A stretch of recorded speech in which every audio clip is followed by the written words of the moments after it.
Welcome to the deep dive. Today we're tackling a really common issue for English learners, vocabulary. Mhm. You spend hours learning words, making lists, you feel like you've got it.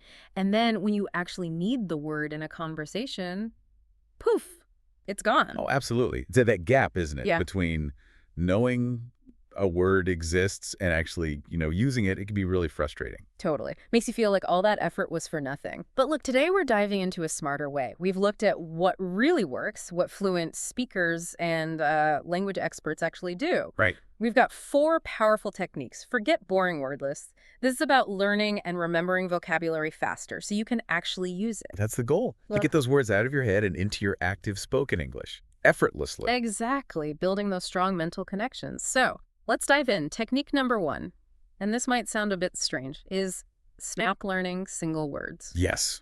Learn phrases instead. It's honestly a game changer. Why is that so much better, though? Well, think about it. A single word, it's just floating there. No context.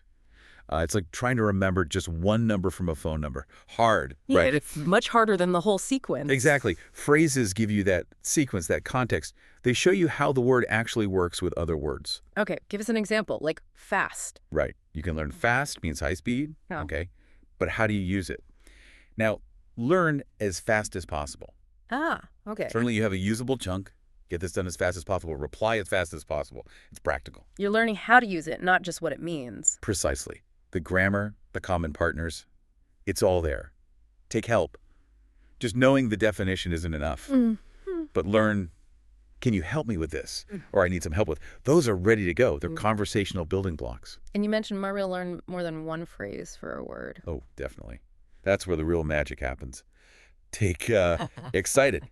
Don't just learn excited. Learn, I'm excited about the trip. She was excited to meet her new friends. The kids were really excited to go to the zoo. So you see it used in slightly different ways. Exactly.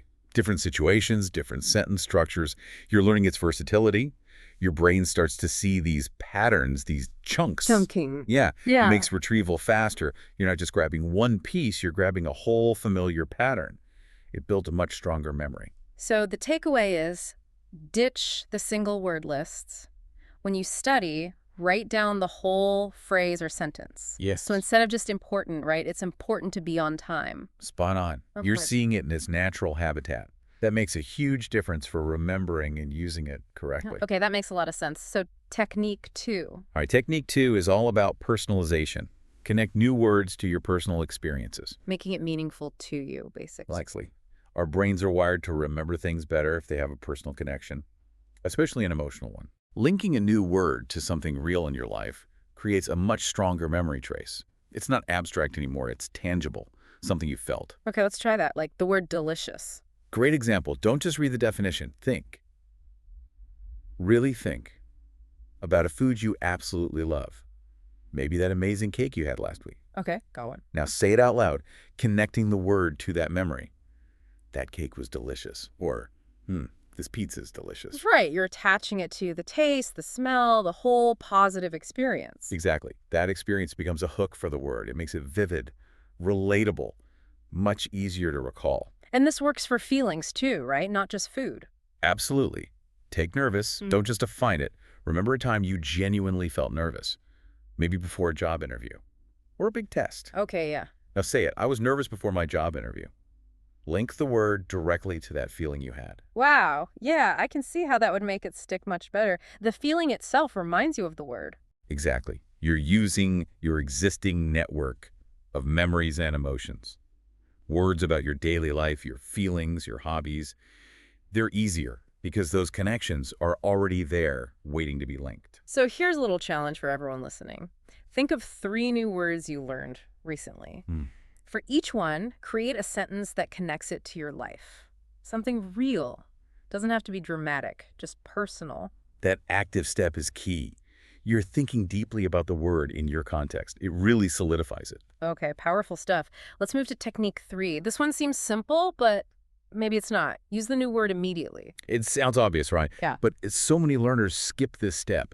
You learn a word, you understand it, maybe write it down, and then nothing. And then it just fades away. Exactly. It's like cramming for a test and forgetting it right after Yeah. because you didn't need it again straight away. Use it or lose it, basically. Good analogy, like learning a dance move. You watch it, understand it, but if you don't do it right then... You won't remember it later. Yeah. Same with words. Yeah. That immediate action helps lock it in. Okay, so say I learn amazing. Right. Meaning astonishing. If you just learn it and move on, it probably won't become part of your active vocabulary. No. But if you learn amazing and then later today you see a beautiful sunset and you actually think or say, wow, that's amazing. You're reinforcing it instantly. Yes.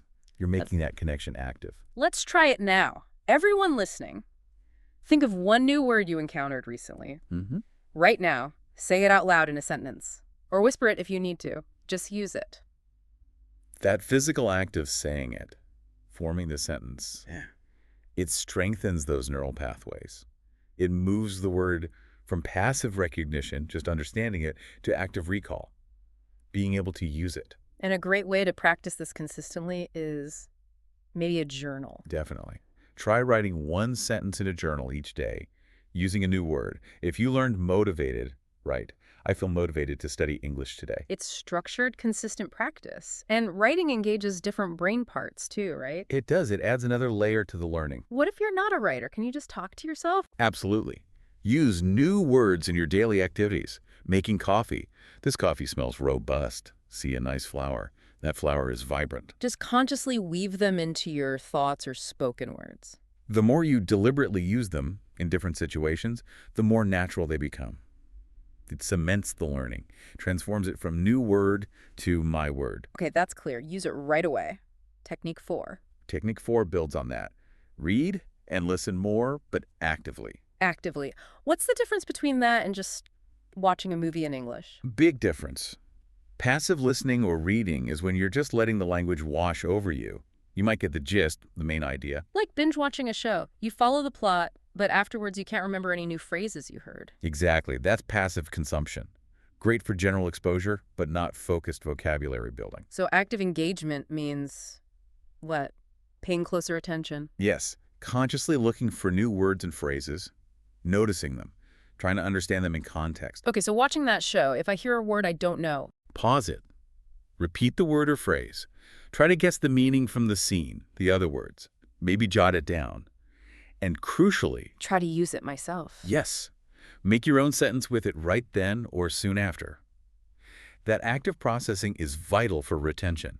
And for reading, same idea. Same idea. See a new word in an article. Don't just skip it. Look it up quickly, understand it, and write it down with the sentence you found it in. The context again. Always the context. It shows you how the word is actually used. Okay, here's a fun challenge then. Next time you watch your favorite show, pick out one new phrase that sounds natural, and then try to use that exact phrase in a conversation later that day. Like if you hear "no worries." Use it the next time someone says sorry for something small. Brilliant. It makes it immediately practical. Or if you read, "he was exhausted after work." Say it loud, then make your own sentence. I was exhausted after my workout. Exactly. You're engaging multiple senses, multiple parts of your brain, auditory, creative. It really strengthens the connection. So it's about shifting from being a passive bystander to an active, focused language learner, constantly looking for new things and engaging with them. That's the core idea. Turn your reading and listening time into focused vocabulary building time. Be intentional. Okay, those are 4 really solid techniques. Now let's shift gears a little. Knowing words is one thing, but using them like a native speaker, that's another level, right? Absolutely. It's not just about how many words you know, but which words to use and when. Context is everything. Yeah, I've noticed learners sometimes use really formal words in casual chats, or vice versa. It happens a lot. Native speakers naturally adjust their vocabulary, their register, depending on who they're talking to in the situation. Friend versus boss, for example. Let's try a scenario. You need to tell your boss you're tired. What sounds better? A, I'm exhausted. I barely slept last night. Or B, dude, I'm dead tired. Stayed up all night watching movies. Definitely option A in most workplaces. It's professional but clear. Option B is way too casual. Fine for a friend, probably not your manager. Okay, another one. Asking for help at work. Is it, could you assist me with this? Or, hey, can you give me a hand? Well, assist me is more formal. Good for an email, maybe to someone senior. Lend me a hand is much more casual. Fine for a colleague you know well. So the lesson is, Pay attention to formality when you learn new words. Think about where you'd use them. Exactly. It helps you sound more natural and appropriate. Using super formal language casually can sound stiff, and using slang formally can sound, well, wrong. And sometimes even grammatically correct sentences just sound textbooky, not how people actually talk. Oh, definitely. Textbooks often teach slightly unnatural phrasing. Let's try a quick game. I'll give a textbook sentence. You give the natural version. Okay, sounds fun. Go for it. Textbook.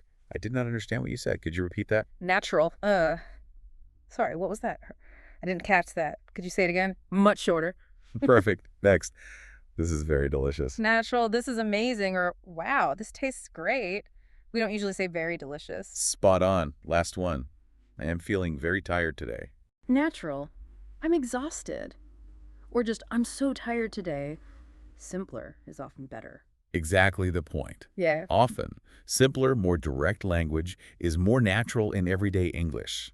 Listen to how native speakers really talk, movies, podcasts, real life, and pick up those common phrases. Develop an ear for it. Precisely. Okay, one last thing on sounding natural.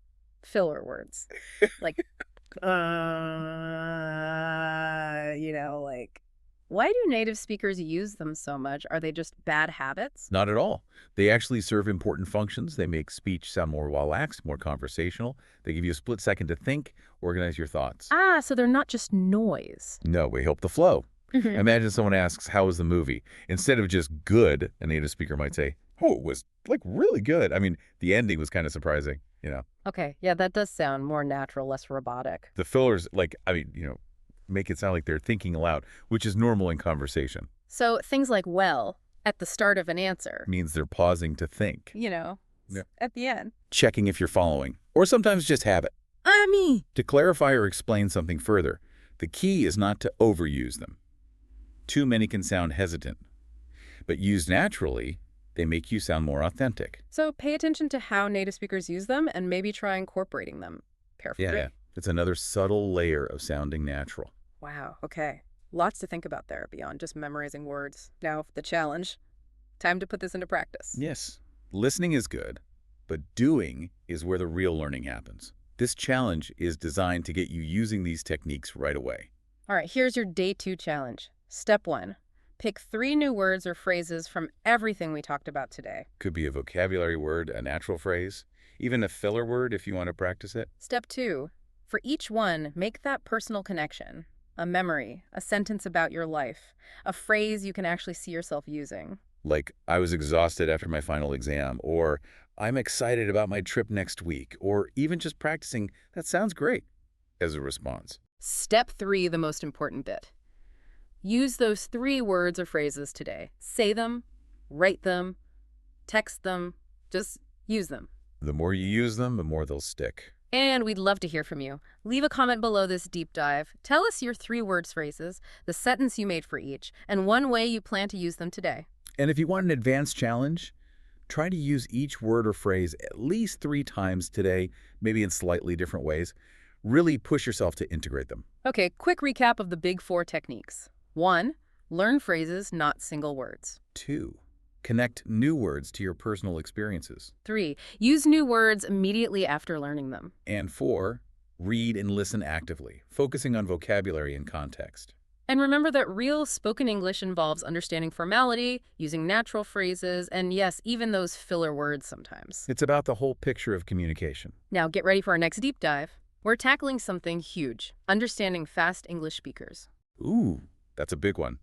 We'll talk about why people speak fast, how to catch the important words, and how to train your ears for real-world conversations. You don't want to miss it, so make sure you subscribe or follow the deep dive. And remember, learning the words is step 1. Using them makes them truly yours, so start practicing. Thanks for joining us for this deep dive. We'll catch you next time. Keep learning. Goodbye for now, and happy vocabulary building.